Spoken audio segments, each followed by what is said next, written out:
요한복음 9장 1절부터 7절까지 말씀을 제가 다시 한 번 더 제가 봉독해 드리겠습니다. 예수께서 길을 가실 때에 날 때부터 맹인된 사람을 보신지라. 제자들이 물어 이르되 랍비여, 이 사람이 맹인으로 난 것이 누구의 죄로 인함이니이까? 자기니이까 그의 부모니이까? 예수께서 대답하시되 이 사람이나 그 부모의 죄로 인한 것이 아니라 그에게서 하나님이 하시는 일을 나타내고자 하심이라. 때가 아직 낮음에 나를 보내신 이의 일을 우리가 하여야 하리라. 밤이 오리니 그때는 아무도 일할 수 없느니라. 내가 세상에 있는 동안에는 세상의 빛이로라. 이 말씀을 하시고 땅에 침을 뱉어 진흙을 이겨 그의 눈에 바르시고 이르시되 실로암 못에 가서 씻으라 하시니, 실로암은 번역하면 보냄을 받았다는 뜻이라. 이에 가서 씻고 밝은 눈으로 왔더라. 아멘. 이 말씀 중심으로 실로암에 가서 씻으라 라고 하는 제목으로 은혜를 나누겠습니다. 여러분 기도해 주신 덕분에 제가 2박 3일 세미나 수련회 잘 다녀왔습니다. 저 멀리 오대산 밑에까지 가서 2박 3일 동안 수련회를 했습니다. 전국에서 저 전라도 광주, 저 전라도 순천부터 해가지고 일산, 서울, 경상도 한 50명밖에 안 되는데 전국 각지에 있는 사람들 골라서 모인 것 같아요. 전국에서 다 오셨어요. 연세대를 대체로 다 저 또래거나 더 훨씬 많으신 분들이 강사하시는 분이 83세인가? 그래요. 누구하고 비슷하죠? 그런데 쩡쩡해요. 머리 염색하고 막 강의 열정적으로 하니까 한 60대 같아요. 80이 넘어도 60대 같이 살 수 있는 줄로 믿으시기 바랍니다. 나이는 숫자에 불과해요. 우리가 나이 살리면서 그게 매여 있는 거지, 사실은 아무것도 아니에요. 하나님 앞에 80이 되든 10살이 되든 하나님 앞에서는 고놈이 그분이에요. 그러니까 나이에 매이지 마시고, 나이로 제한받거나 차별하지 마시고 자유롭게 나는 아직도 청년이다 생각하시고 힘차게 신앙할 수 있기 바랍니다. 설교에 대해서 많은 이야기를 나누고 생각했는데, 그래서 한 10가지 본문을 가지고 또한 고민하고 생각하고 묵상하는 시간도 가졌어요. 그 말씀 가운데 첫날 아침에 제가 묵상했던 말씀이 오늘 이 말씀을 제가 묵상하게 되어서 묵상한 내용을 잠깐 나누고자 합니다. 사실은 우리가 누가복음을 쭉 다 공부했잖아요. 설교를 했잖아요. 그러나 복음서 4권에는 누가복음이 내용이 풍성하게 담겨져 있지만 요한복음 같은 경우에는 다른 복음서에서 담겨져 있지 않은 많은 이야기들을 해주고 있어요. 그래서 사실은 복음서 내용을 우리가 온전히 알기 위해서는 이 4개의 복음서의 내용을 다 아는 것이 참 좋아요. 우리가 누가복음만 충분히 공부했기 때문에 그것만 다 알고 이해해도 복음서의 시대와 내용을 알 수 있지만, 그러나 중간중간에 누가복음에서 다루지 못하고 있던 여러 가지 이야기들도 때때로 나누면 참 좋다라고 하는 것을 기억할 수 있기 바라요. 그런 의미에서 오늘 이 말씀은 요한복음에만 나오는 말씀이에요. 그러나 우리가 또한 많이 들었던 이야기다라고 할 수도 있습니다. 오늘 이야기는 어떤 이야기죠? 읽었지만 예수님께서 제자들과 길을 가세요. 그 길이 어디다가 중요한 것은 아니고, 길을 갈 때에 어떤 한 사람을 만납니다. 그 사람이 누구였나요? 맹인이라고 하는 표현이 요즘 시대에 안 맞는 것 같기도 한데, 어쨌든 성경이 그 표현을 사용하고 있으니까 우리는 그 단어를 사용할게요. 맹인인데 이분은 태어날 때부터 맹인이었어요. 그러니까 이 용어는, 이 사람은 빛이 무엇인지를 알았을까요? 몰랐을까요? 모르는 인생이었어요. 빛을 모르고 어둠 가운데서만 태어나서 살고 있는 인생인 것을 보게 되어져요. 그런데 예수님이 그 사람을 보셨어요. 길 가다가 그 사람을 주목하여서 보셨어요. 아마 몸을 틀어서 방향을 잡고 유심히 보신 것 같아요. 그러니까 주변에 있던 제자들이 같이 가다가 예수님이 딱 보시니까 그 사람들도 보겠죠. 그리고 보는 그 사람이 누구였다? 태어나면서부터 맹인되어진 그 사람이 그 자리에서 늘 이렇게 거지로서 국을 하고 있는 그 자리인 것을 보게 되어져요. 제자들이 묻습니다. 예수님한테. 그때 예수님 이제 초창기니까 랍비어, 주님이라고 하는 표현 대신에 오늘 성경은 랍비어라고 불러요. 그러니까 선생님이라고 하죠. 이 제자들이 아직도 여물지 못한 상태예요. 나중에 끝까지 제대로 여물지는 않았지만 초창기다라고 하는 것을 알게 되어져요. 선생님, 이 사람이 맹인이네요. 아, 이 사람 우리 다 아는 사람인데 맹인입니다. 나면서부터 맹인이에요. 태어나면서부터 맹인이에요. 평소에 생각하고 있고 궁금한 것을 예수님께 여쭤요. 선생님, 그런데 이 사람이 맹인인 것은 누구의 죄 때문에 이렇게 불행하고 이렇게 참 암담한 인생을 살고 있습니까? 라고 물어요. 누구의 죄 때문에 이렇게 눈이 보이지 않는 병 가운데 있습니까? 라고 묻는 것이에요. 그러면서 하는 이야기가 자기 자신의 죄 때문입니까? 아니면 부모의 죄 때문입니까? 라고 물어요. 살다가 눈이 멀게 되면은 아이고 지가 지은 죄 때문에 그렇구나 라고 이야기했을 것 같아요. 그런데 이 사람은 태어나면서부터 맹인이었잖아요. 그러면 태어나기 전에 이 사람이 죄인이었나요? 그거 애매하잖아요. 그러니까는 저렇게 막 병들어 있고 불행한 거 보면은 죄지어서 그런 것 같은데 자기들 생각이 그렇다는 것이에요. 그 동네 사람들 평소에 생각이 그랬어요. 아, 저 죄지었으니까 저 모양이 저 꼴이지 이런 생각을 했던 것이에요. 그런데 태어나면서부터니까 자기 죄가 아니면 누구 죄입니까? 부모가 잘못해가지고 부모가 뭔가 잘못해가지고 얘가 이렇게 태어나고 있는 거 아닙니까? 이가 병들어 있고 이가 눈이 보이지 않는 이 상태의 원인은 누구 탓입니까? 라고 묻고 있어요. 누가요? 제자들이. 아직은 믿음이 없고 영적인 눈이 없는 이 제자들이 그 당시에 사람들이 하는 이야기, 그 당시에 풍습, 그 당시에 세상의 관념을 가지고 그렇게 판단하고 이야기하고 있는 것이에요. 그런데 오늘 예수님이 뭐라고 이야기하셨습니까? 누구 죄라고 했나요? 읽어보셨잖아요. 예수님이 3절에 보니까는 대답하여 주시는데 이 사람이나 이 사람의 부모의 죄로 인한 것이 아니다 라고 이야기하셨어요. 너희가 이야기하면 다 틀렸다는 거예요. 그러면서 하시는 이야기가 그에게서 하나님이 하시는 일을 나타내시고자 하심이라 라고 이야기해요. 자, 이건 누구 탓입니까 그러면? 이 사람 탓도 아니고 부모 탓도 아니고 하나님 탓이라고 이야기하기는 좀 애매하지만 이 사람을 통하여서 하나님이 하시고자 하는 일, 그 일을 나타내어 보여주고자 하는 뜻이 있다라는 이야기를 하시는 거예요. 그러면서 하시는 이야기가 때가 아직 낮음에 나를 보내신 이의 일을 우리가 하여야 하리라. 밤이 오리니 그때는 아무도 일할 수 없느니라. 내가 세상에 있는 동안에는 세상의 빛이로라 라는 이야기를 해요. 자, 이게 이해가 되시나요? 이 사람 누구 죄입니까? 물어보니까는 누구 죄라는 이야기 안 하고 하나님의 일을 드러내기 위함이다 라고 하시면서 갑자기 예수님을 자신의 이야기를 해요. 나는 세상의 빛이다. 내가 있는 동안은 낮이다 라는 이야기를 하죠. 낮이니까 빛이 있고 빛이 있으니까 낮인 것이죠. 누가 있을 때에? 예수님이 계실 때. 그런데 계속 낮이 된다고요? 아니에요. 밤이 될 때가 온다. 예수님이 이제 함께 하지 않을 때가 온다.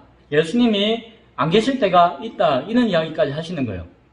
자, 맹인을 보고 있다가 갑자기 예수님의 그런 이야기까지 쭉 이어지는 것이 조금 이해가 안 되는 것 같아요. 이해가 안 되는 것 같아요. 그러고는 예수님께서 또 생뚱맞게 갑자기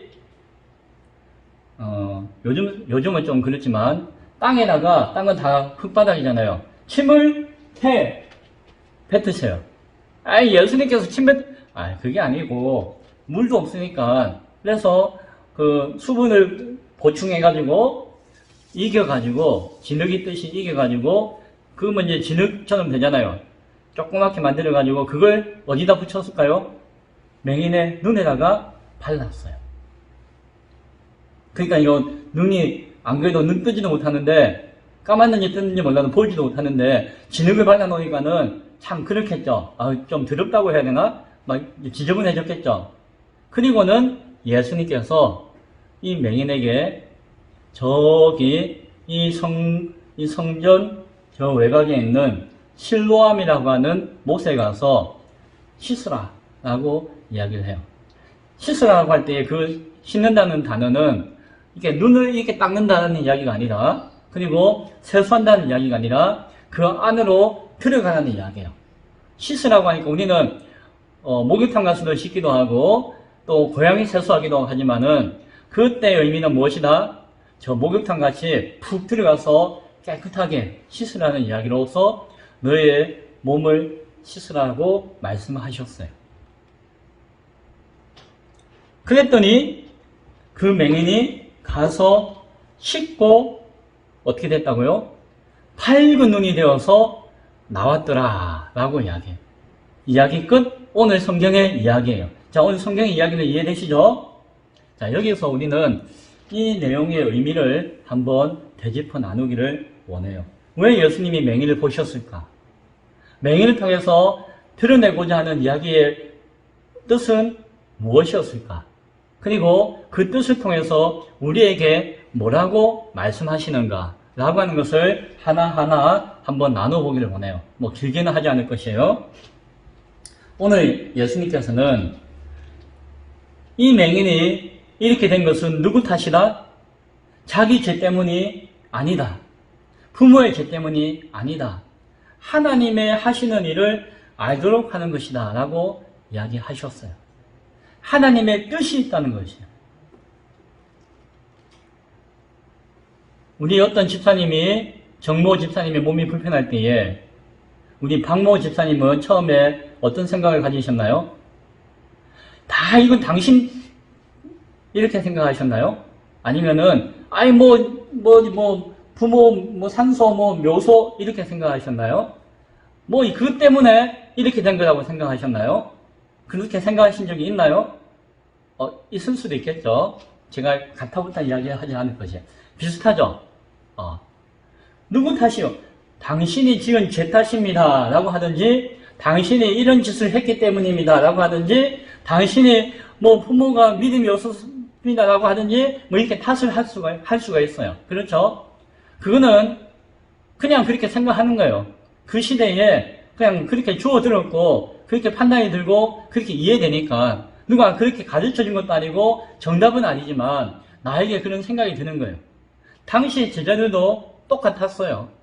그 맹인을 보고 당신 지은 죄 때문에 그렇게 된 겁니다 라고 하는 마음이 있든지 아니면 당신이 부모가 지은 죄 때문에 이렇습니다 라고 하든지 혹은 어떻게 이렇게 했기 때문에 이렇게 된 겁니다 라고 하든지 그렇게 판단을 하고 있는 것이었어요. 그러나 예수님께서는 그런 거 묻거나 따지지 말라고 이야기하시는 거예요. 이 한마디로 이야기하면은 누구 탓이 아니라 하나님의 하시는 일을 나타내고자 합니다 라고 하는 것은 하나님 탓이다 이 이야기가 아니에요. 이것은 하나님이 그를 맹인되게 하셨고 하나님이 책임이 있다 이 이야기를 하는 것이 아니라 중요한 것은 이렇게 저렇게가 중요한 것이 아니라 지금 하나님 앞에 그 사람을 통한 하나님의 역사를 바라보는 것이 중요하다는 것이. 하나님이 지금 우리에게 하시고자 하는 일을 소망하며 바라보며 그 뜻을 아는 것이 중요하다는 것이. 우리는 과거에 누가 죄를 지었네, 안 지었네, 누구 탓이네, 누구 안 탓이네, 막 따지고 묻고 책임을 지우려고 하지만 예수님이 가르쳐 주시는 것은 인간사의 모든 것 가운데 마찬가지죠. 그것의 원인을 따지거나 하는 것, 그게 중요한 것이 아니고 지금 오늘 하나님 앞에서 이 상황 가운데 하나님의 뜻이 무엇입니까? 하나님의 계획이 무엇입니까? 이 상황 가운데 하나님 뜻과 계획 가운데 우리가 무엇을 어떻게 해야 됩니까를 묻는 것이 중요하다는 것이에요. 하나님이 하시는 일을 나타내고자 합니다. 라고 이야기하시면서 예수님이 이런 이야기 하셨어요. 때가 아직 낮음에 나를 보내신 이의 일이라고 하잖아요. 자, 나를 보내신 이가 누구예요? 예수님 보내신 분이 하나님이세요. 인간을 구원하시기 위해서 이 땅 가운데 성육신하여서 보내신 하나님의, 성부 하나님의 뜻이, 계획이 있는 것이에요. 나를 보내신 이의 일, 하나님의 일을 하기 위해서 예수님이 오셨다는 것이. 그래서 지금 이 상황 가운데서 하나님이 하시는 일, 하나님이 하시는 일과 똑같은 의미가 무엇일까요? 예수님을 이 땅에 보내신 일과 같은 거예요. 그러니까 이 제자들과 우리는 지금 이 상황 가운데서 이 소경을 바라보면서 이 땅에 있는 어떤 문제를 바라보면서 우리가 생각해야 되는 중심은 무엇이나 예수님을 보내신 일을 우리가 생각하고 바라보아야 하고 하나님께서 나타내고자 하는 그 뜻을 우리가 나타낼 수 있어야 한다는 것을 이해할 수 있기 바랍니다. 중요한 것은 그 일을 어떻게 해야 된다고요? 우리가 해야 하리라 라는 것이. 이 상황에서 중요한 것은 뭐 탓하고 원망하고 하는 것이 아니라 여기서 있는 상황에서 하나님의 뜻이 무엇인지를 알고 하나님의 뜻이 무엇인지를 알고 그 뜻을 우리가 행하는 것이 중요하다는 얘기예요. 하나님이 나타내신 그 일, 예수님을 보내신 그 일을 우리가 행하는 것이 중요한 것이다 라고 하는 것이. 그리고 그것은 그 시간과 기회는 무작정 있는 것이 아니라 때가 되어지면 밤이 되어지고 어두워지니까 예수님이 빛으로서 이 땅에 오신 이때에 이 기회를 놓치지 말고 예수님과 함께 그 사명을 감당하는 자가 되어야 한다는 이야기를 하고 계신 것이. 그때가 되어지면 어두워진 밤이 되어지면 일하고 싶어도 일할 수가 없다라는 이야기를 하시는 것이. 내가 세상에 있는 동안에 세상의 빛이로라 라고 합니다. 예수님이 세상에 없을 때에는 세상에 빛이 있다 없다? 없다는 것이. 어찌 보면은 이 소경은 태어나면서부터 어둠 가운데 갇혔던 자예요. 그렇죠. 그러나 이 세상이 어둡다면은 그가 눈을 떠도 세상은 여전히 어둠 가운데 있을 것이에요. 이 맹인이 눈을 뜨나 안 뜨나 세상은 어두운 가운데 있는 것이에요. 눈을 떠도 이 맹인에게 의미가 있다 없다? 없다는 것이에요. 우리는 그래도 맹인이 보니까 좋잖아요. 좋을 수도 있죠. 그러나 이 맹인에게 중요한 것은 육신의 눈을 뜨는 것이 중요한 것이 아니라 그가 참된 빛을 보는 것이 중요하다는 것이에요. 바꿔 이야기하면은 이 세상에 살고 있는 모두가 무엇과 같아? 맹인과 같다는 것이에요. 나면서부터 죄인인데 내가 죄인이라고 하는 것을 그냥 모르고 사는 것이에요. 왜? 태어나면서부터 죄인이니까. 이 땅에 있는 인간들이 다 그렇잖아요. 예수님이 오셔도 예수님이 빛으로 오셨는데도 불구하고 내가 맹인인 것을, 내가 죄인인 것을 모르기 때문에 나에게 하나님이 하시고자 하는 일, 하나님이 예수님을 통하여서 하시고자 하는 그 일을 내가 바라보지 못하고 소망하지 못한다는 것이. 그래서 중요한 것은 내가 눈을 떠도 참 빛이신 예수님을 바라보는 것이 중요하다는 것이. 이 세상이 맹인과 같은 세상인데 육체에 보이지 않는 것에 판단하고 정죄하고 함부로 까불고 하지 말고 우리 모두가 죄인인데 맹인인데 하나님께서 비춰주신 빛 대신 예수님이 이 땅에 있는 동안에 예수님을 바라봄으로 말미암아 눈을 떠도 빛을 보고 비록 눈이 감겨 있어도 빛을 보고자 하는 소망 가운데 붙들려야 한다는 것을 이야기해 주는 것이.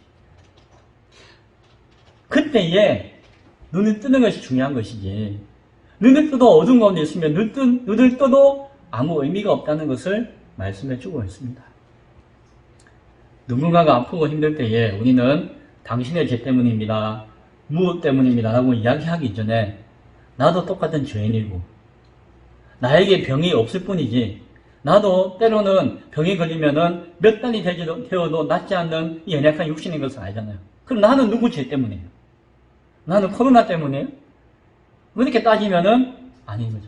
이 상황에서 우리 바라봐야 될 것은 하나님의 뜻이 무엇이며 내가 치유되어져서 해야 할 일이 무엇인가?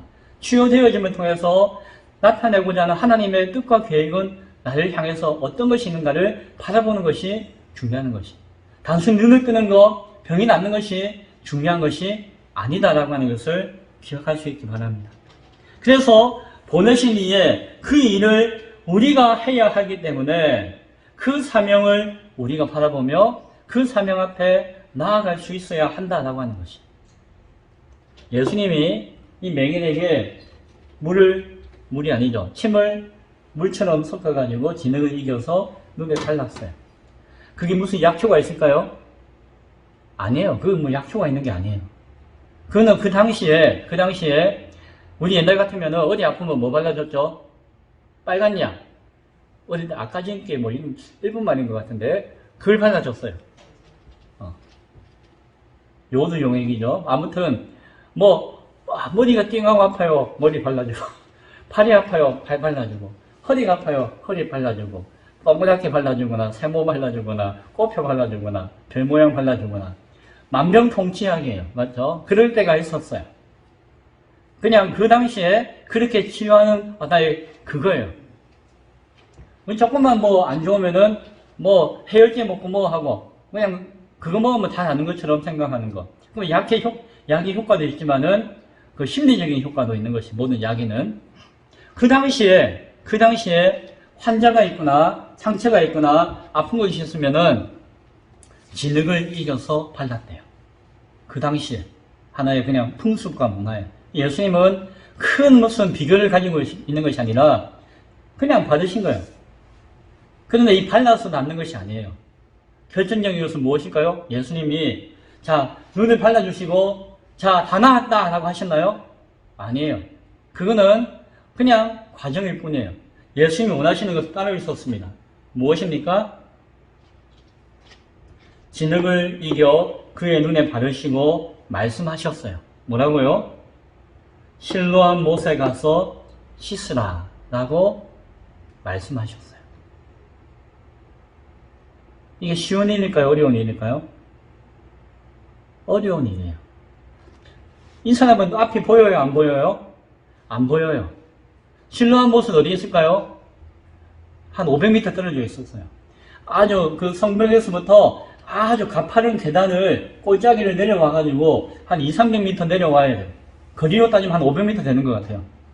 그동안 한참 내려와야지 그 위험한 길을 막 내려와야지 저기 조그마한 유목 같은 것이 정결탕이 있는데 거기가 실로암이었어요. 맹인이 거기까지 가는 것은 쉬운 일이 아니었어요. 또 그는 따지고 싶겠죠. 아 예수님 금방 패 해가지고 이겨서 탁 발랐는데 아유 근데 눈이 아직 안 떠져요. 아니 그 정도 했으면 떠야죠. 뭐 보통 이렇게 약 발라면 다 떠야 되는데 왜 안 떠집니까? 라고 묻거나 따지거나 뭐 불평하거나 할 수도 있었지만 그렇게 하지 않은 것을 봐요. 그게 중요한 것이 아니라 예수님은 네가 어렵고 힘들겠지만 나는 하나님이 보내신 일을 하기 위해서 왔는데 내가 지금 너를 저곳으로 보내니 보냄받은 저곳에 네가 믿음으로 순종하고 가야 한다라고 말씀하시는 거예요. 예수님이 원하시는 건 무엇이라고요? 보내신 이의 뜻에 따라서 순종하고 가는 것이. 실로암 물이 무슨 영험한 물이고 그 진흙이 무슨 영험한 약이고 예수님의 침이 무슨 아주 신비한 효과가 있는 것이 아니라 예수님은 내가 너를 보내노니 네가 나의 보내심을 따라서 가라. 네 눈이 보이지 않는다라고 가라. 네가 몸이 병들어서 몸이 약해도 가라. 네가 믿음이 연약해도 믿고 순종함으로 가라라고 말씀하시는 것입니다. 맹인은 그 보내신 이의 뜻에 순종함으로 갔어요. 쉬운 일이 아니었어요. 그냥 엎어지면 닿을 곳이 아니라 정말 험하고 힘든 그 길을 누군가 도움을 받았는지 아니면 혼자 갔는지는 몰라도 도와주는 사람이 있긴 있었겠죠. 그 길을 간 거예요. 떠듬하면서 간 거예요. 그는 그냥 평생 거기 앉아가지고 주세요 감사합니다 하고 사는 사람이 그 인생이었는데, 그냥 거기 머물러 사는 것이 인생이었는데, 저기까지 내가 간다는 거는 상상도 못했는데 주께서 가라고 명하시니 가는 거예요. 예수님이 누군지를 그도 알기 때문에 한번 믿고 맡기는 마음 가운데 가는 거예요. 가서 이제 그곳에서 푹 담겼어요. 씻었죠? 그랬더니 어떻게 되었다고요? 씻고 밝은 눈이 되어서 왔더라. 씻으니까 어떻게 되었다고요? 눈이 밝아졌어요. 세상에 환한 빛 가운데 있는 것을 보았어요. 그 빛은 아마도 그 낮에 있는 빛이기도 하겠지만 예수님의 뜻에 따르는 하나님이 보내신 이의 그 일을 감당하고 순종하고 따랐던 그 믿음의 결과로 나타나는 광명의 빛과 같은 것이 세상에 달라 보였을 것이, 그 거파는 언덕을 신나게 뛰어서 왔을 것이, 예수님 내가 이제 보입니다. 예수님 보내셨으니 갔는데 내가 그 뜻을, 그 일을 내가 나타나게 되었습니다. 정말 하나님이 하시고자 하는 그 일을 나타나기 위해서 그가 이렇게 되었다라고 하는 예수님의 말씀 그대로 그가 그것을 증거할 수 있게 된 것이, 고백할 수 있게 되어진 것입니다. 재미있는 이야기가 있는데, 실로암이라고 하는 말의 뜻이 뭐라고 했나요? 성경에 그 설명이 나와 있어요. 7절에 보니까 실로암은 번역하면 보냄을 받았다라는 뜻이다. 보내신 분이 보냄에 따라서 그 보내신 뜻을 순종하면서 보냄 받았더니 그것이 어디였다? 보냄을 받았다라고 하는 실로암이었다는 거예요. 하나님의 참 오묘한 뜻이 그 모든 것 가운데 있었는 것을 보게 되어집니다. 이제 말씀을 정리하고자 합니다. 우리의 생각은 저분이 저렇게 아픈 것은 자기 죄 때문인가, 뭔가 잘못했기 때문인가, 판단하고 할 수도 있어요. 그러나 그것은 옳지 못한 생각일 수 있어요. 지금 우리에게 하나님이 원하시는 것은 누굴 탓하거나 원망하거나 정죄하거나 판단하거나 상대적으로 내가 의롭다거나 내가 온전하다거나 라고 하는 것을 구분하여서 나타내거나 하는 것이 중요한 것이 아니라, 오늘 이 시간 그 아픈 자를 이 자리에 보내신 뜻이 무엇인가를 생각할 수 있어야 되고, 그 옆에 내가 보냄받은 뜻이 무엇인가를 생각할 수 있어야 되고, 우리를 보내신 뜻이 무엇인가를 고민할 수 있어야 되고, 물을 수 있어야 되고, 바라볼 수 있어야 되고, 그 뜻을, 그 하나님의 일을, 하나님이 하시고자 하는 그 일을, 예수님의 보내신 그 일을 우리가 하라고 하는 뜻인 줄 알고 우리가 그 일을 감당하고자 하는 사명을 회복하고 얻을 수 있어야 한다는 것이, 보냄을 받았다라고 하는 고백이, 실로암이라고 하는 고백이 우리의 고백이 되어져야 해요. 우리가 가야 하는 곳이 실로암이에요. 실로암에 가는 그 길이 어렵고 힘들지만은 그래도 소망을 가지고 내 질병과 내 연약함과 나의 그것을 바라보는 것이 아니라 빛 대신 예수 그리스도를 바라보며 그의 말씀하심을 따라서 그의 보내신 뜻을 따라서 내가 믿음으로 순종하며 그 길을 가는 것이, 그 길 끝에는 보내심 받았다라고 하는 실로함이 있을 것이고, 그게 담글 때에는 그 순종함으로 말미암아 하나님의 일이 우리에게 이루어지는 것입니다. 그 일 가운데 우리 질병이 나을 수도 있어요. 우리 묵었던 그 질병이 나을 수가 있어요. 나의 교만함이 깨어질 수가 있어요. 나의 죄의 문제가 해결되어질 수도 있어요. 각자에게 주어진 그 모든 것들의 문제들이 다 해결되어지고 녹아지는 역사가 나타날 수가 있어요. 근데 중요한 것은 그 나타나는 현상과 그게 중요한 것이 아니라 무엇이다? 하나님이 하시고자 하는 일이 믿음으로 순종하며 나아가는 나를 통해서 이루어진다는 사실이 중요한 것입니다.